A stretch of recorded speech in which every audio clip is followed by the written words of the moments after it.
আসসালামু আলাইকুম। শুভেচ্ছা জানিয়ে শুরু করছি চ্যানেল এস সংবাদ। সাথে রয়েছি আমি সেলিনা হায়দার। সংবাদের শুরুতেই জানিয়ে দিচ্ছি শিরোনাম। কনজারভেটিভ নেতা নির্বাচনে চূড়ান্ত দৌড়ে রবার্ট জেনেরিক এবং কেমি বেডনক।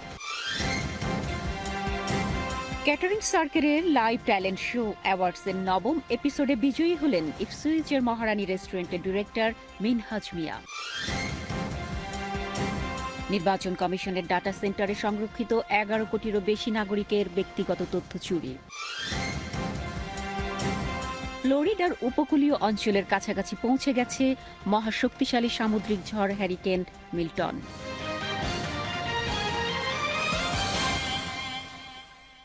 শুনছিলেন শিরোনাম, এবার বিস্তারিত। কনজারভেটিভ নেতা নির্বাচনের চূড়ান্ত দৌড়ে উপনীত হলেন রবার্ট জেনেরিক এবং কেমি বেডনক। নির্বাচনী দৌড়ে ঝরে পড়েছেন জেমস ক্লেভারলি, তবে 3 জনের ভোটের ব্যবধান একেবারে কম। কেমি বেডনক পেয়েছেন 42 ভোট, রবার্ট জেনেরিক 41 ভোট এবং জেমস ক্লেভারলি পেয়েছেন 37 ভোট। অতএব কনজারভেটিভ দলের আগামী দিনের কাণ্ডারি হতে যাচ্ছেন কেমি বেডনক কিংবা রবার্ট জেনেরিক। বিস্তারিত ডেস্ক রিপোর্টে। 1777 সালের পর প্রথম কনজারভেটিভ এমপি পেল অক্সফোর্ডশায়ার। দীর্ঘদিন পর ওয়েস্টমিনিস্টারে প্রতিনিধি পাঠাতে পারল এই এলাকার মানুষ। ফলে এই এলাকার মানুষ কনজারভেটিভ নেতা হিসেবে ঋষি সুনাকের স্থলে কাকে চান সেই প্রশ্ন গুরুত্বপূর্ণ। মঙ্গলবার ক্যাফেতে বসে সচেতন সমাজ অপেক্ষায় ছিল ফলাফলের জন্য। Kemi Badenoch, 42 votes. James Cleverly, 37 votes. And Robert Jenrick, 41 votes. Wow. Kemi Badenoch and Robert Jenrick through, James Cleverly out. চূড়ান্ত লড়াইয়ে থাকছেন কেমি বেডেনক এবং রবার্ট জেনরিক। সাবেক হোম সেক্রেটারি জেমস ক্লেভারলি ঝরে পড়েছেন। যদিও জল্পনা ছিল ক্লেভারলি হতে পারেন আগামী টরি নেতা। ফলাফলের পর উপস্থিত স্থানীয় বাসিন্দাদের মধ্যে কেমি বেডেনক এবং রবার্ট জেনরিককে নিয়ে দেখা গেল মিশ্র প্রতিক্রিয়া। I thought he would walk it at this stage. The exact reverse of what I was expecting. As it stands right now, Jenrick's got steadier hands to steer the unstable ship. Moderate-minded conservatives like myself, faced with the choice of Rob Jenrick, who I think is a steady candidate, and Kemi Badenoch, who has quite a lot of potential, whether upwards or downwards we know not at this time, would prefer to go for the latter. Well, I'm really pleased because I'm just disappointed I'm not wearing my Kemi badge. The last two. I'm very disappointed to see that he didn't get through. I think he would have been the unity candidate that could have really brought the party together, but also, delivered for people across the UK. চূড়ান্ত লড়াইয়ের জন্য জিতে প্রতিক্রিয়া জানালেন কেমি এবং generic. My message is one of change, to change our party, not with platitudes, but with policies that will address the big challenges facing our country, on the NHS, on the economy and immigration. We need to unite behind a real conservatism that means throwing out policy without rooting it in values doesn't work, and that's what we saw at the last election. We cannot make the same mistake again. আগামী 2 November অনুষ্ঠিত হবে চূড়ান্ত vote. সেদিন জানা যাবে কি হচ্ছেন conservative দলের আগামী নেতা। Milton Rahman, channel S news desk.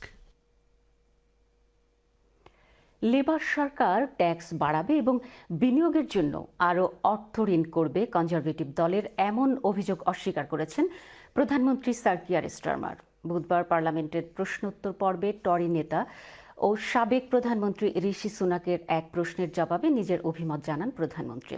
তিনি বলেন, নির্বাচনী প্রতিশ্রুতি বাস্তবায়নে তিনি বদ্ধপরিকর। কর্মজীবী মানুষের উপর কোনো ধরনের ট্যাক্স বাড়াবেন না বলেও জানান। তবে আসন্ন 30 অক্টোবরের বাজেটের বিষয়ে তিনি কিছু বলেননি।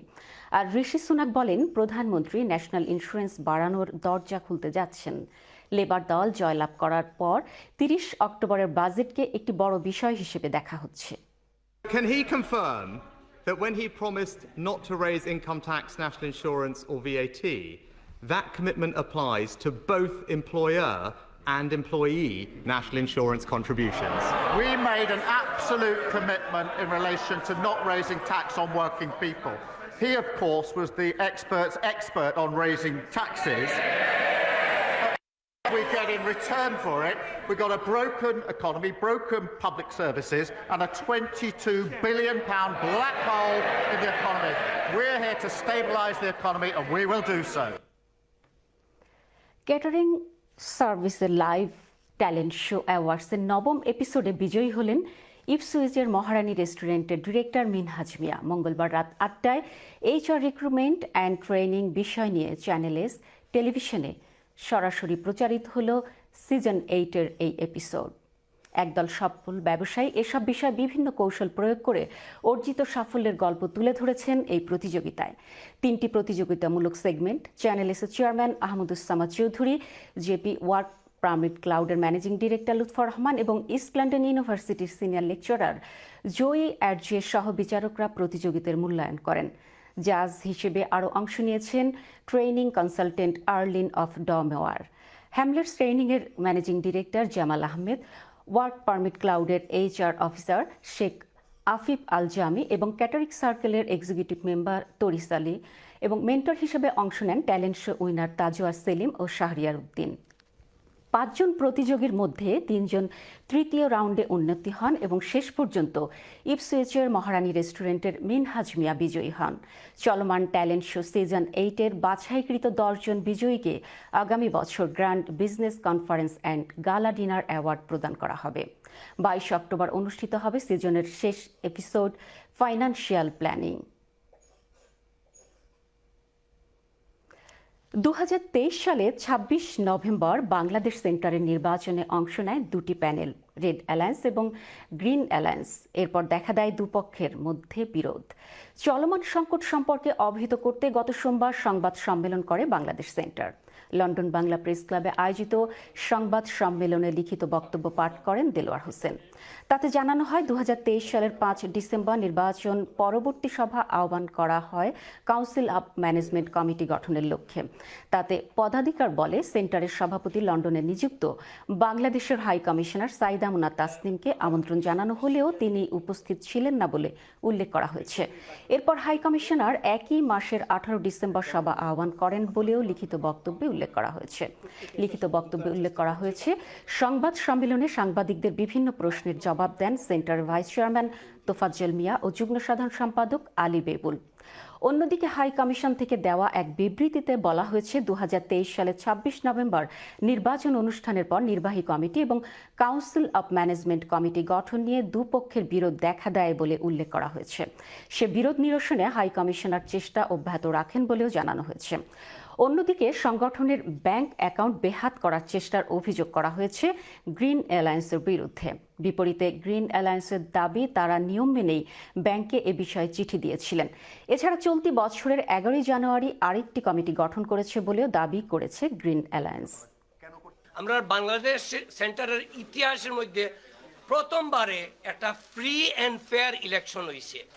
এখন আমি তো তলে বইরাও জিত চাই, উপরে বইরাও জিত চাই, এটা তো হইতো না। বাংলাদেশ সেন্টারের যিনি কাজ করেন প্রধান নির্বাচক হাফিজুর রহমান এবং নাসিম আহমেদ এবং ফাইজুল হক, ওনারা 3 জনের ম্যান্ডেট ফর্মে দস্তখত দিয়ে বাংলাদেশ ব্যাংকের অ্যাকাউন্ট ওনাদের দখলে নেয়ার যে চেষ্টা করেছেন। দেলোয়ার সাহেব ব্যাংকে একটি রিকোয়েস্ট পাঠান, ওই তারিখটা হলো 13 তারিখ, সম্ভবত জুলাই মাসের 13 তারিখে। তো যেহেতু উনি হাই কমিশনারের রিকোয়েস্ট না মেনে রিকোয়েস্টটা পাঠালেন, সেজন্য আমরা একটা বৈধ কমিটি হিসাবে আমরা 11 জানুয়ারিতে একটা কমিটি করেছিলাম। আমাদের কমিটির পক্ষ থেকে আমরা 26 তারিখে ব্যাংকে রিকোয়েস্ট পাঠাই, যে রিকোয়েস্টটা আমাদের senior vice chairman Mohibur Rahman সাহেব অনুমোদন করে দেন এবং আমাদের ট্রেজারার, জয়েন্ট ট্রেজারার এবং সেন্টারের মুস্তাফিজুর রহমান সাহেব যিনি চিফ এক্সিকিউটিভ, ওই 3 জনকে দিয়ে আমরা ব্যাংকের একটা অ্যাকাউন্টের জন্য সেটা সাবমিট করি। এবারে বাংলাদেশ প্রসঙ্গ। নির্বাচন কমিশনের ডাটা সেন্টারে সংরক্ষিত 11 কোটিরও বেশি নাগরিকের ব্যক্তিগত তথ্য চুরি হয়েছে। এ ঘটনায় 20,000 কোটি টাকা লেনদেনের প্রাথমিক তথ্য পাওয়া গেছে বলে জানিয়েছে পুলিশ। আর নাগরিকের তথ্য ফাঁসের অভিযোগে সাবেক প্রধানমন্ত্রী শেখ হাসিনার তথ্য ও যোগাযোগ প্রযুক্তি উপদেষ্টা সজীব ওয়াজেদ জয় এবং সাবেক প্রতিমন্ত্রী জুনায়েদ আহমেদ পলক সহ 19 জনের বিরুদ্ধে মামলা করা হয়েছে। বিস্তারিত রিপোর্টে। 2019 সালের 17 জুলাই পরিচয় নামে জাতীয় পরিচয়পত্র যাচাইয়ের একটি গেটওয়ে উদ্বোধন করেন সাবেক প্রধানমন্ত্রী শেখ হাসিনার ছেলে সজীব ওয়াজেদ জয়। ই-সেবা দেওয়ার কথা বলে চালু করা এই গেটওয়ে ব্যবহার করে নাগরিকের তথ্য ফাঁস করা হয়। এবার জাতীয় পরিচয়পত্রের তথ্য ফাঁসের অভিযোগে সজীব ওয়াজেদ জয়ের বিরুদ্ধে সাইবার নিরাপত্তা আইনে মামলা হয়েছে।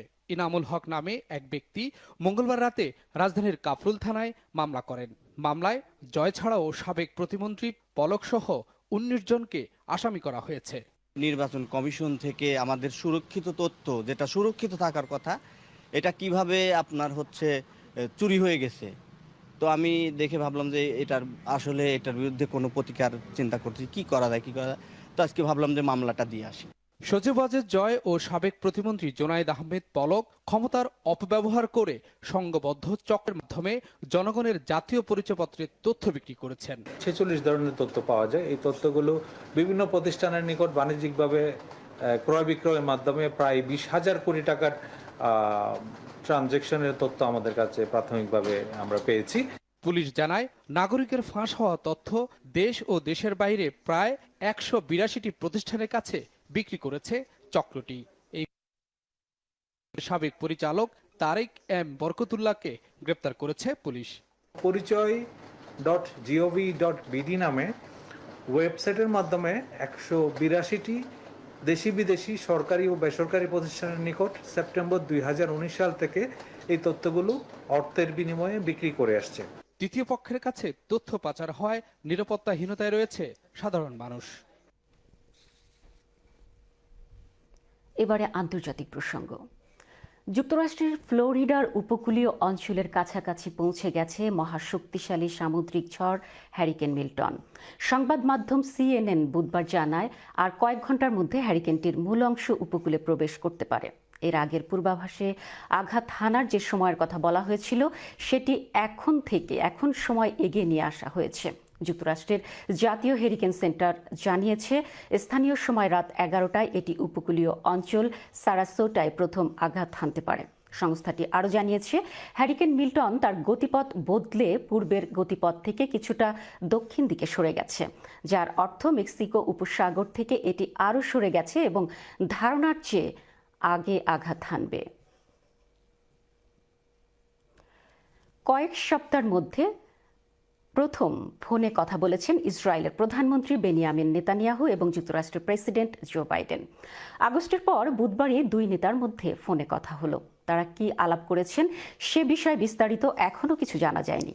তবে ইরান নিয়ে উত্তেজনা চলার মাঝে দেশটির বিরুদ্ধে ইসরায়েলের বদলার পরিকল্পনা নিয়েই বাইডেন নেতানিয়াহু আলাপ করতে পারেন বলে মার্কিন কর্মকর্তাদের উদ্ধৃতি দিয়ে এর আগে ধারণা প্রকাশ করেছিল যুক্তরাষ্ট্রের গণমাধ্যম। হোয়াইট হাউস জানিয়েছে, বুধবার দুই নেতার এই ফোন আলাপে যোগ দিয়েছেন মার্কিন ভাইস প্রেসিডেন্ট কমলা হ্যারিসও। প্রিয় দর্শক, নিচ্ছে ছোট্ট একটা বিরতি, আর বিরতির পর যা থাকছে। গত 15 বছর হিন্দু সম্প্রদায়ের উপর নির্বাচন করেছে আওয়ামী লীগ, অভিযোগ মির্জা ফখরুলের। মুলতান টেস্টে বইছে রানের বন্যা, তৃতীয় দিনের শেষে 64 রানে পিছিয়ে ইংল্যান্ড।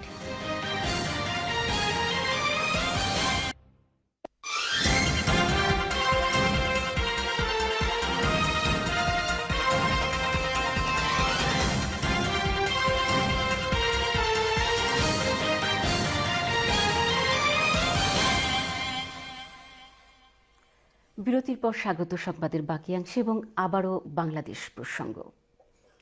বিএনপি মহাসচিব মির্জা ফখরুল ইসলাম আলমগীরের অভিযোগ, গত 15 বছর হিন্দু সম্প্রদায়ের উপর নির্যাতন করেছে আওয়ামী লীগ।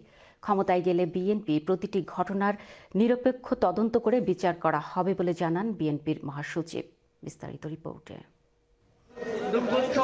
বাঙালি হিন্দু সম্প্রদায়ের সবচেয়ে বড় ধর্মীয় উৎসব দুর্গাপূজা উপলক্ষে রাজধানীর কেন্দ্রীয় পূজা মণ্ডপ ঢাকেশ্বরী মন্দির পরিদর্শনে গেছেন বিএনপি মহাসচিব মির্জা ফখরুল ইসলাম আলমগীর। সাথে ছিলেন দলের কেন্দ্রীয় ও স্থানীয় নেতারা। সাম্প্রদায়িক সম্প্রীতি নষ্টের জন্য আওয়ামী লীগকে দায়ী করেন বিএনপি মহাসচিব। বাংলাদেশে আপনাদের সম্প্রদায়ের মানুষের যত জমি জমা সম্পত্তি দখল করে নেওয়া হয়েছে, তার মূলেও তারাই ছিলেন।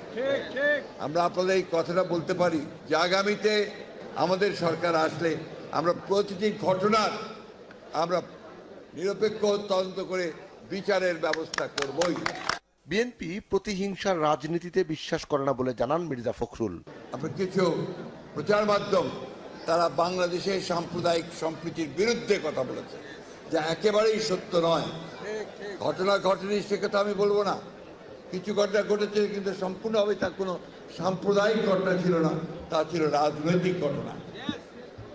বন্ধুগণ, আমি আপনাদের কাছে একটি কথা আবার বলতে চাই জোর করে, যে এই পরিবর্তনের সুযোগ আমাদের সকলকে নিতে হবে। বিএনপি মহাসচিব বলেন, দলের ভারপ্রাপ্ত চেয়ারম্যান তারেক রহমানের নির্দেশে দেশের প্রতিটি পূজা মণ্ডপে হিন্দু সম্প্রদায়ের ভাই বোনদের পাশে রয়েছেন বিএনপি নেতাকর্মীরা। দানবীয় শক্তিকে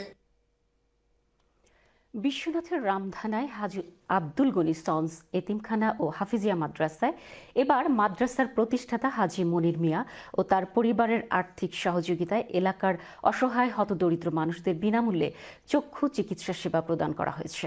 বিশ্বনাথ থেকে বিস্তারিত জানাচ্ছেন আমাদের সহকর্মী জাহাঙ্গীর আলম খায়ের।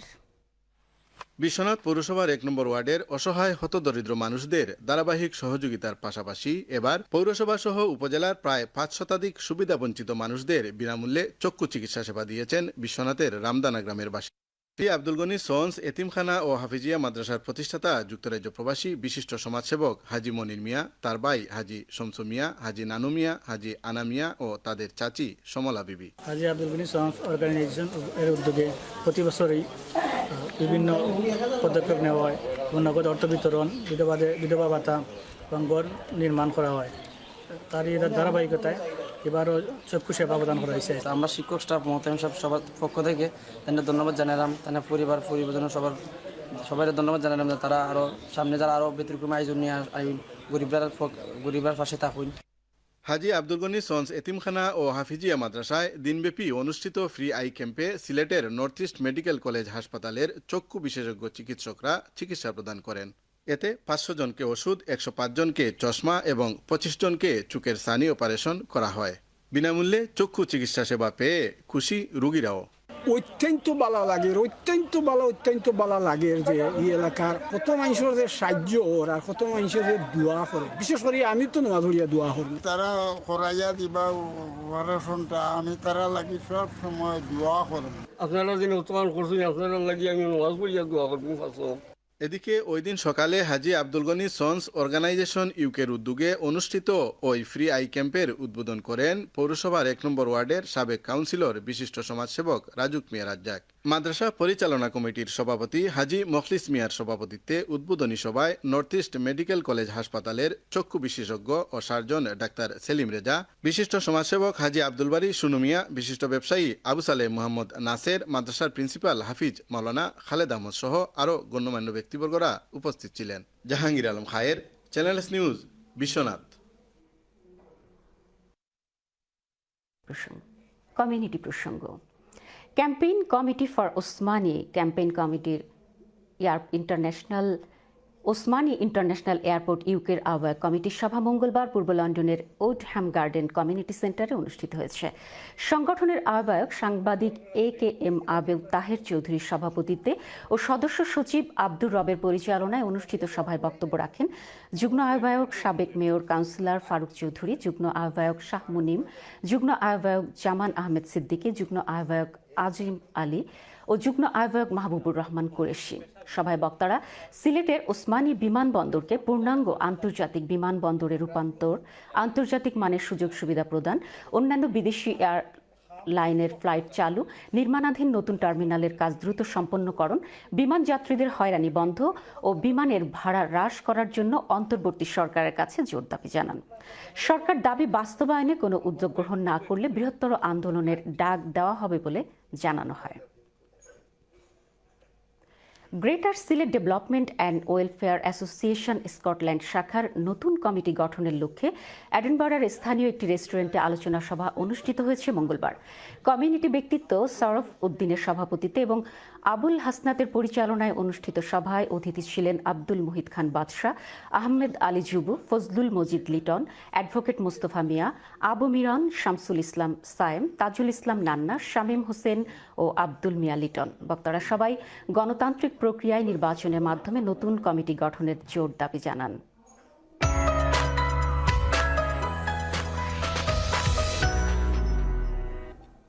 এবারে খেলার খবর। মুলতান টেস্টে বইছে রানের বন্যা। জো রুট ও হ্যারি ব্রুকের জোড়া সেঞ্চুরিতে তৃতীয় দিনের শেষে 64 রানে পিছিয়ে ইংল্যান্ড। তাদের সংগ্রহ 3 উইকেটে 492 রান। 1 উইকেটে 96 রান নিয়ে তৃতীয় দিন শুরু করে ইংল্যান্ড। 78 রান করে ফেরেন জ্যাক ক্রাউলি। তৃতীয় উইকেটে 136 রানের জুটি গড়েন জো রুট ও বেন ডাকেট। 84 রান করে আউট হন ডাকেট। এরপর জো রুট ও হ্যারি ব্রুকের 243 রানের অবিচ্ছিন্ন জুটিতে দিন শেষ করে সফরকারীরা। পাকিস্তানের মাটিতে যে কোনো উইকেটে সর্বোচ্চ রানের জুটি এটি।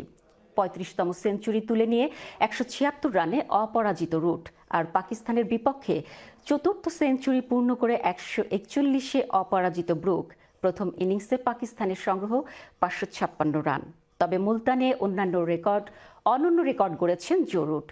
টেস্ট ক্রিকেটে ইংল্যান্ডের হয়ে সর্বাধিক রান এখন তার। 3 ম্যাচে টি-20 সিরিজের দ্বিতীয় ম্যাচে ব্যাটিং ব্যর্থতায় বড় ব্যবধানে হেরেছে বাংলাদেশ। এতে করে 1 ম্যাচ আগে সিরিজ নিজেদের করে নিয়েছে ভারত। বুধবার দিল্লির অরুণ জেটলি স্টেডিয়ামে টসে হেরে ব্যাটিংয়ে নেমে নীতিশ রেড্ডি ও রিঙ্কু সিংহের তাণ্ডবে 221 রানের পাহাড়সম সংগ্রহ দাঁড় করায় ভারত। জবাবে মাহমুদুল্লাহর 41 রানের কল্যাণে 9 উইকেট হারিয়ে 135 রান সংগ্রহ করতে সম্ভব হয়। এতে করে বাংলাদেশ হারে 86 রানের বড় ব্যবধানে। 222 রানের পাহাড়সম লক্ষ্য তাড়া করতে নেমে প্রথম ওভারেই 14 রান তোলে বাংলাদেশ। তবে ওই 1 ওভারেই শেষ টাইগারদের দাপট। এরপর আর ভারতীয় বোলারদের সামনে দাঁড়াতেই পারেননি টাইগার ব্যাটাররা। একের পর এক নিয়মিত বিরতিতে উইকেট হারাতে থাকে তারা। এক পর্যায়ে 100 রানের আগে 7 উইকেট হারিয়ে ফেলে তারা।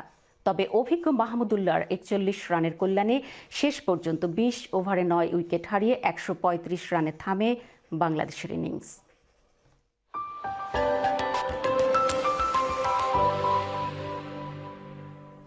এবারে আবহাওয়া।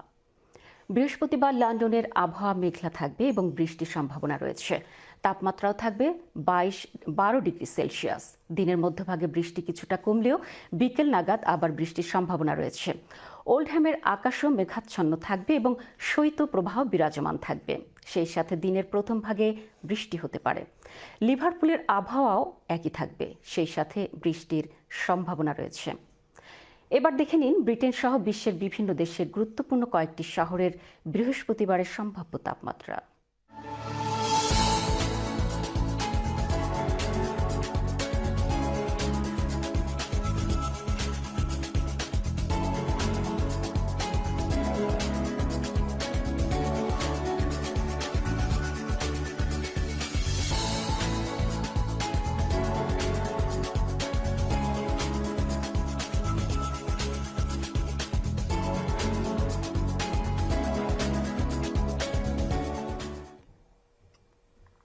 শেষ করছি সংবাদ, তবে যাবার আগে শিরোনামগুলো আরও একবার। কনজারভেটিভ নেতা নির্বাচনে চূড়ান্ত দৌড়ে রবার্ট জেনারিক এবং কেমি বেডনক। ক্যাটারিং সার্কেলের লাইভ ট্যালেন্ট শো অ্যাওয়ার্ডসের 9ম এপিসোডে বিজয়ী হলেন ইপসুইচের মহারানী রেস্টুরেন্টের ডিরেক্টর মিনহাজ মিয়া। নির্বাচন কমিশনের ডাটা সেন্টারে সংরক্ষিত 11 কোটিরও বেশি নাগরিকের ব্যক্তিগত তথ্য চুরি। ফ্লোরিডার উপকূলীয় অঞ্চলের কাছাকাছি পৌঁছে গেছে মহাশক্তিশালী সামুদ্রিক ঝড় হ্যারিকেন মিল্টন।